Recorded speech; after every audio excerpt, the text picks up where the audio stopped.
We scored big at Comic-Con. No, I'm not talking about women. Better, comic books. Women, are you kidding me?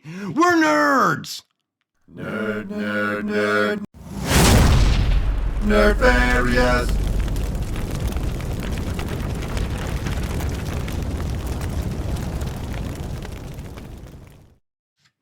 I'm Bradley Stark, Tony Stark's poor cousin. And I'm Great White. And we're here to tell you about our comic book haul from the Indiana Comic-Con. Before we get started, though, let me ask you, Great White, why do you collect comics? Well, I really enjoyed the stories, the artwork. Big, huge X-Men fan. When I say X-Men, I mean Chris Claremont X-Men. Love the storytelling. I love the diversity in the comic books. I mean, X-Men, if any of you guys read them, you know what I'm talking about. You got people from Russia, from Africa, from America, from Canada. I really enjoyed the stories. It seemed like it was relatable to stuff that's going on in the real world. I enjoy comic books for the fact that I like the stories, I like the artwork. I'm not a speculator. I appreciate that comic books are worth money, but that's not why I buy them. I buy them for the experience. Now, what did you think about the Indiana Comic-Con? I enjoyed it. Had a really good time. Met some real nice people. Talked with some of the vendors. Super great people. If I had to voice one complaint, I would have liked to seen more actual comic book vendors at a Comic-Con. Out of roughly 200 some odd booths, there was only 7 actual comic book vendors, maybe 8. And everything kind of seemed elevated in price, like they puffed it up a little bit for the convention. But that being said, I got some great issues, stuff I didn't have. Overall, it was a great experience. We'll definitely be going again. Yeah, it was a good time, and it was well worth going to. I do agree with Great White's statement, though. The prices seemed a little bit elevated. It was a good Comic-Con to go to get key issues, but it was really hard to find those $1, $2 bargain bins.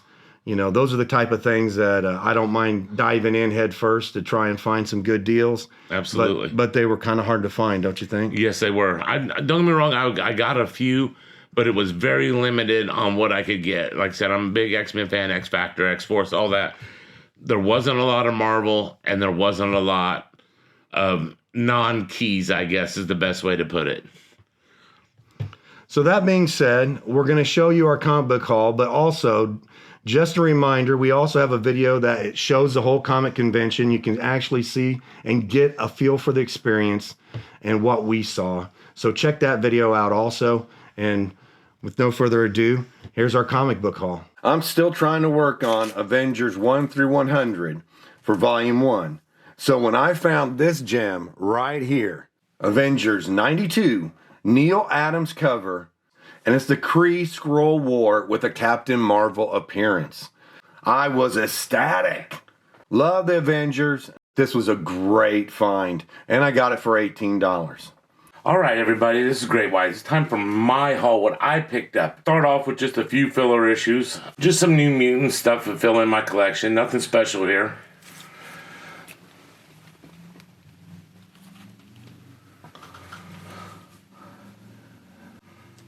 This next one's kind of good. It's got one of the Phalanx characters in it.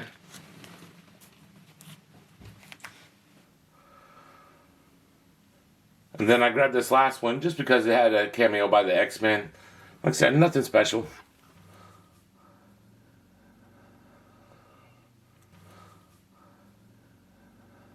I got some great key issues for Detective Comics. Starting with Detective Comics number 871, the first Scott Snyder work on Batman. And it's in incredible condition. The price was marked at $30. I think I paid $30 for it. And I'm really trying to get all the Batman detectives and the regular Batman, of course. And I'm looking for key issues, and I lucked into this baby right here. As you all know, this is the first appearance of Ventriloquist and Scarface. Now, I got this one at near mint condition. It was marked $40. I got it for $35. It seemed like a lot of the prices were high, and I tried haggling on every vendor. And some of them went well, some of them not so well. But most of them I did get discounts on. And I love me some Ventriloquist and Scarface. Those two villains, awesome. And so I like him so much, it just so happened I ran across, what? Yes, I ran into a second issue of Ventriloquist and Scarface. Except this one I got for $15. It has a little bit, the condition's a little, it's got a little mark up here. So it's not as in nice condition, but still, $15 and get a second copy. I was really pleased with that. I got this little baby here. And you know what that is? That's a Todd McFarlane cover right there. I loved Todd McFarlane's artwork for Detective Comics. This baby I was missing, so I was glad to pick it up. Followed by Detective Comics, the issue before that, 575. Of course, this was year 2, part 1 of the Batman story. Then I was lucky enough to find this baby right here. Yeah, the cover's not that great, but guess what? The story in this book is incredible. You get all the Batman villains teaming up to try and take Batman down and kill him. And in addition, all kinds of stuff happens. Jason Todd is in this issue, and this is before he's become Robin. I don't want to tell you, I don't want to spoil it, but this is a solid story. Got to check it out. I think I got this for $20. And I'm telling you, this issue is bonkers. If you're a Batman fan, it is a must-have. And then to finish up my Detective Comics key finds, I ran across this baby right here. Detective Comics $3.95, the first Neil Adams and Denny O'Neil collaboration. This team, Denny O'Neil and Neil Adams, is credited with changing Batman into the modern version that we see today. And this was the first issue that they worked on together. Priced to $85, I got it for $70, and I am so happy to have it. Okay, now we're getting into stuff that's more in my wheelhouse.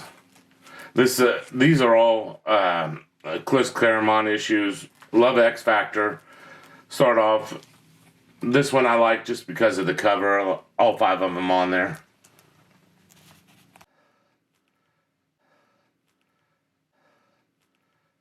These next 3, they're keys, minor keys, but keys nonetheless. Number 10 with the 25th anniversary logo. And then we got issue number 2. That's also another key issue. Introduced the Tower character. And then, of course, we've got X Factor number 1.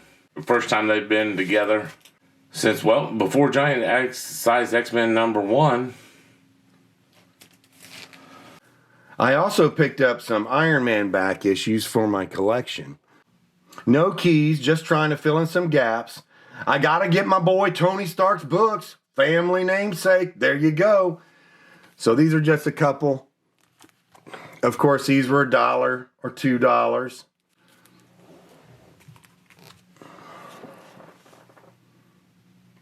Okay, now these are my all-time favorite. This is one of my favorite titles. It's right there with the X-Men to me and X Factor, but I think I like it a little bit better because it was new. It wasn't the same old, same old. Alpha Flight number 41, first appearance of Purple Girl.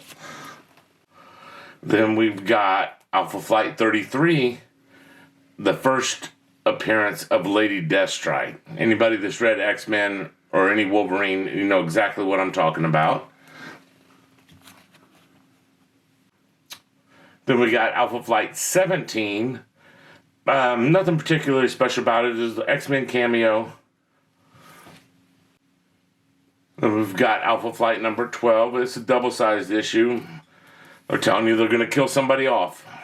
Those of you who read it know who it was, but spoiler warning, I'm not going to tell you.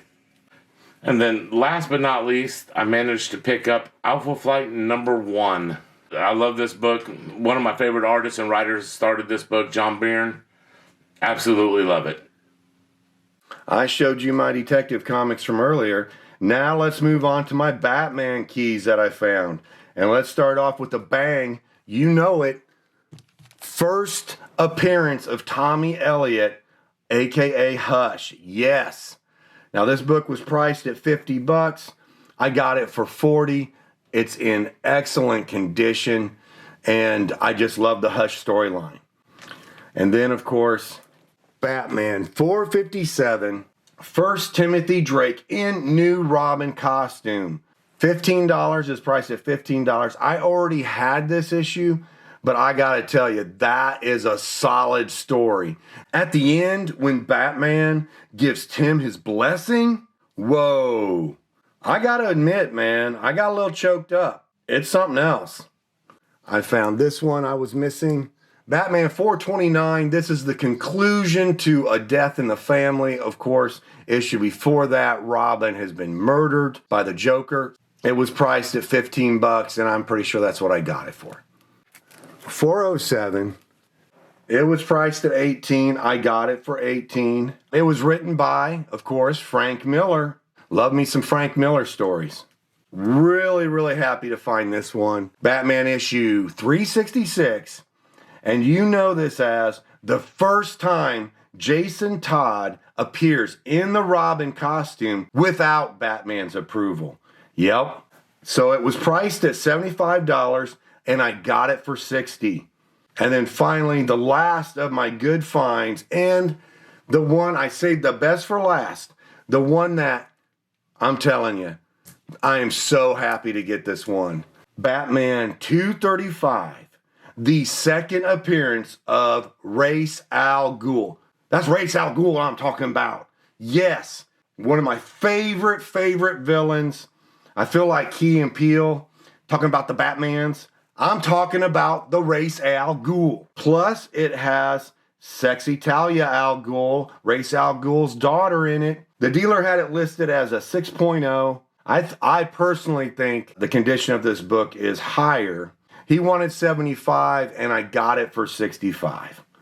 So those are the key finds that I found, and I'm filling in my Batman collection and I love them. It was a great experience for me to get the comic books I was missing.